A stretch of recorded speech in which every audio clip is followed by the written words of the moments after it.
इस्लामाबाद में मुजाहिरीन के तशद्दुद से शहीद पुलिस एहलकार मोहम्मद मुबशिर की मुजफ्फरगढ़ पुलिस लाइन में नमाज जनाजा अदा कर दी गई। पुलिस के दस्ते ने जसद खाकी को सलामी पेश की। तर्जुमान पुलिस के मुताबिक कांस्टेबल मोहम्मद मुबशिर बिलाल बकला इंटरचेंज इस्लामाबाद पर मुजाहिरीन के तशद्दुद से जाँ बहक हुआ था। नमाज जनाजा में additional IG south Punjab, RPO DG Khan, DPO DG Khan, SP investigation और दीगर ने शिरकत की। नमाज जनाजा में मुख्तलिफ सियासी और समाजी शख्सियात भी शरीक हुई।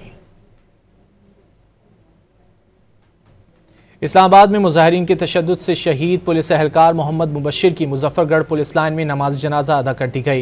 पुलिस के दस्ते ने जसद खाकी को सलामी पेश की। तर्जुमान पुलिस के मुताबिक कांस्टेबल मोहम्मद मुबशिर बिलाल बकला इंटरचेंज इस्लामाबाद पर मुजाहिरीन के तशद्दुद से जाँ बहक हुआ था। नमाज जनाजा में additional IG south Punjab, RPO DG Khan, DPO DG Khan, SP investigation और दीगर ने शिरकत की। नमाज जनाजा में मुख्तलिफ सियासी और समाजी शख्सियात भी शरीक हुई।